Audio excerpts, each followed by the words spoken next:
Hi, my name is Mark Polt, and I'm a real estate investor, a buy and hold real estate investor in the greater Charlotte, North Carolina area. Today I want to talk about something that I had never heard of, but there's a person called the Credit Card Point Guy.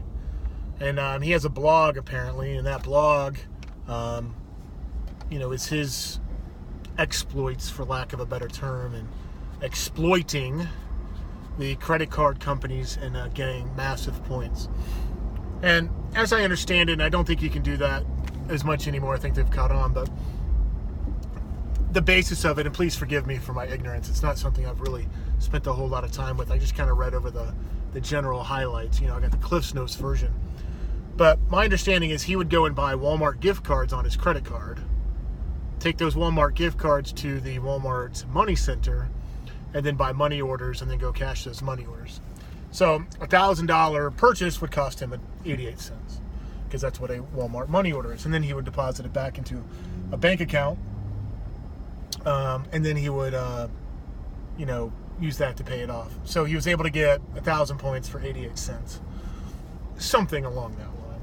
And so for really a minimal amount of money, just effort, raw effort, the guy could get 500,000 points. And I think at one point he was doing like $10,000 a day or something along that line. And, with that, you can get free, well, not free, but you can use your points to do airlines.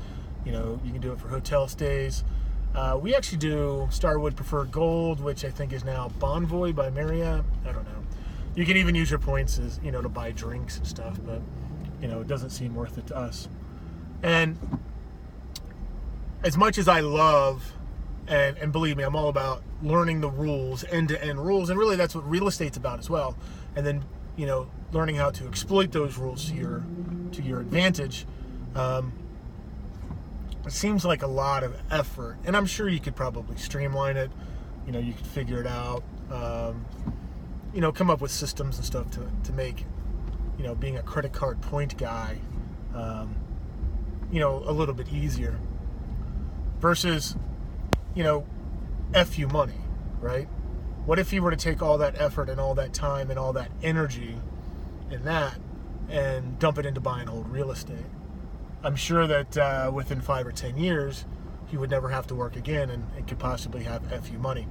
I mean, whoever came up with this idea, I don't think he just one day was drinking a beer, on the deck of his single wide, and then came up with,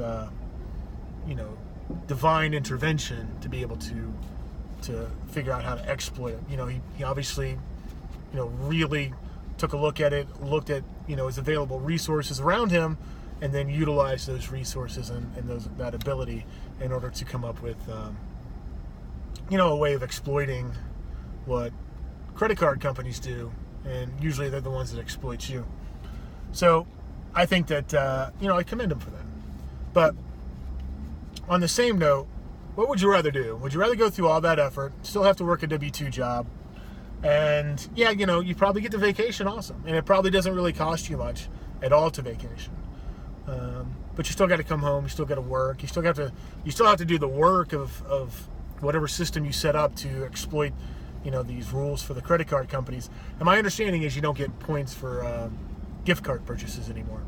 So, not that I particularly want to do something like this, but so let's talk about the points. I don't want to, let's go off on a bit of a tangent. So my wife and I do use points. We use Starwood Preferred Gold, and basically we put everything on our Amex. I do it for two reasons. One, we get points, and we get free vacations. We're going to spend the money anyways. And two, if you ever exploit, American Express will always back you up, much to probably the detriment of merchants, but that's kind of the cost of doing business when you have a merchant account.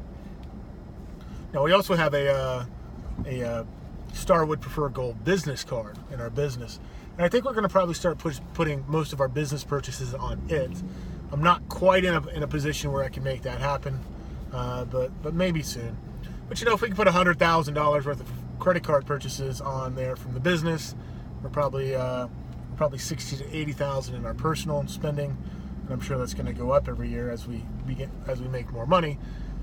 It's a lot of points that we can otherwise use that, whatever.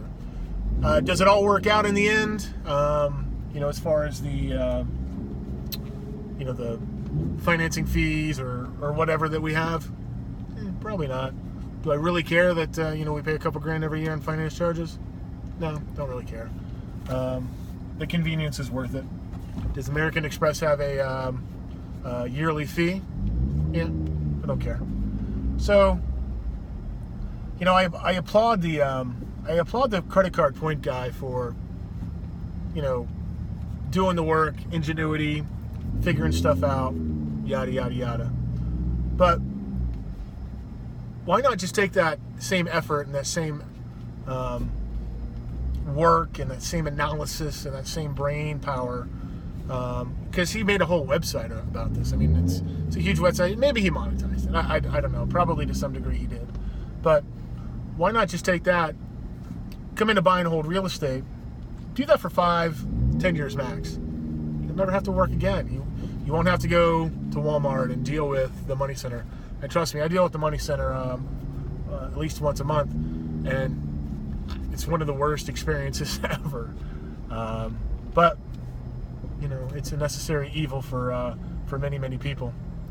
Anyways, these are my thoughts on putting time, effort, and energy, especially thought energy, into exploiting something to get points that apparently those loopholes or those systems are closing, and you're not getting anything residual at the end, versus coming into the buy and hold real estate realm or something similar to it, where not only is it tax advantaged and it helps reduce your W-2 income and the tax you pay on that, but also will, for your time, effort, and energy, produce a residual income potentially for the rest of your life, and depending on the way our country goes, your children's lives. So leave your comments in the comment section below. I'd like to know what you hear.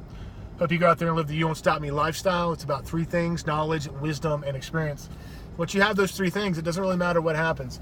It doesn't matter if you make a mistake. It doesn't matter if a divorce takes it all.